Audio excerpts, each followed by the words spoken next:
কোটি টাকা ব্যয়ে নির্মিত ভৈরব মৎস্য অবতরণ কেন্দ্র এখন নেশাখোরদের দখলে পরিণত হয়েছে। চোর আর জুয়ারিদের আড্ডাখানার কেন্দ্রস্থলে।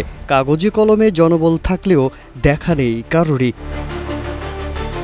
২১ কোটি টাকা ব্যয়ে মৎস্য অবতরণ কেন্দ্র নির্মাণ করার ৩ বছর পরেও চালু না হওয়ায় কোনো কাজেই আসছে না ভবনটি। নির্মাণের ৩ বছর পেরিয়ে গেলেও কোনো মৎস্য ব্যবসায়ীরা না আসায় রাজস্ব হারাচ্ছে সরকার। এদিকে ব্যবসায়ীরা বলছে সরকার যে শর্ত দিয়েছে তা মেনে ব্যবসা করা সম্ভব নয়। খোঁজ নিয়ে জানা যায়, কিশোরগঞ্জের ভৈরবে পুরাতন মেঘনা ফেরিঘাটে মৎস্য উন্নয়ন কর্পোরেশনের তত্ত্বাবধানে মৎস্য অধিদপ্তর ২০ কোটি ৭৯,৪০,০০০ টাকা ব্যয়ে আধুনিক সুযোগ সুবিধায় সম্বলিত নির্মিত করেছে ৪ তলা বিশিষ্ট মৎস্য অবতরণ কেন্দ্র।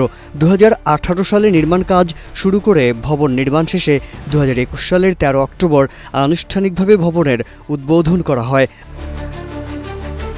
পুরাতন দৈশ মৎস্য আড়তদার রয়েছে ১৫০ জন। প্রতিটি আড়তের সঙ্গে রয়েছে মাছ রাখার পর্যাপ্ত জায়গা ও প্রসেসিং করার মতো বরফকল সহ নানাবিধ সুযোগ সুবিধা।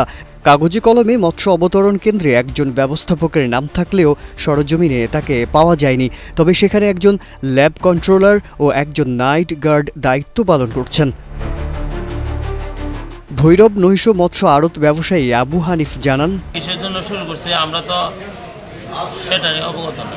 এই জায়গা, এই মাছ বাজারের জায়গা আমাদের নিজস্ব পার্সোনাল, আমরা ভাড়া লাগে না। আমরা পানি পাইতেছি বালু নিজস্ব, পাম্প বয় গড় নিজের, সব কিছু নিজে। তো আমরা তাদের এখনো কিসের জন্য যাব।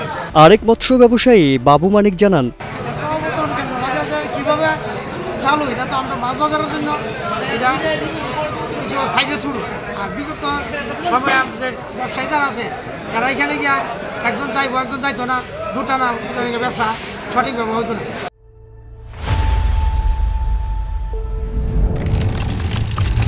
ভৈরব মৎস্য আড়তদার মালিক সমবায় সমিতির সাবেক সাধারণ সম্পাদক মোবারক হোসেন জানান,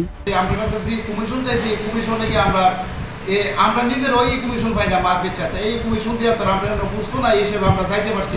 মানে যে অবস্থান হয়েছে আমাদের নিজেদের গরু ৮০% লোকে নিজের গরুর ব্যবসা করে, ৮০% লোকে, আর ২০ পয়সা লোক এলো পারা অনেক নিজের গরু তো যাইতে পারি না। আমরা নিজের গড় আমরা কিভাবে যাবো? হ্যাঁ, এ বিষয়ে ভৈরব উপজেলা সিনিয়র মৎস্য কর্মকর্তা জয় বণিক জানান, ভৈরব উপজেলায় একটি মৎস্য অবতরণ কেন্দ্র রয়েছে।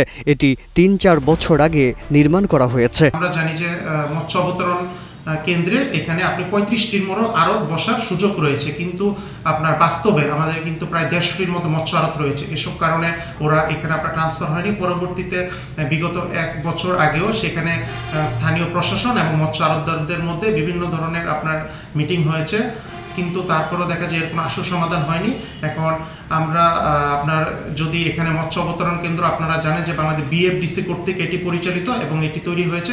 তারা যদি আমাদেরকে কোনো ধরনের আপনার নির্দেশনা দেয়, সেই নির্দেশনা মোতাবেক আমরা ভবিষ্যতে কাজ করব। ধন্যবাদ। সরকারের নজরে এলে কোটি টাকা ব্যয়ে নির্মিত মৎস্য অবতরণ কেন্দ্র চোর নেশাখোরদের দখল থেকে মুক্ত হবে। ফলে এর সঠিক রক্ষণাবেক্ষণও সম্ভব, এমন প্রত্যাশা ব্যবসায়ীদের। মাজহারুল আলম, কালের কণ্ঠ।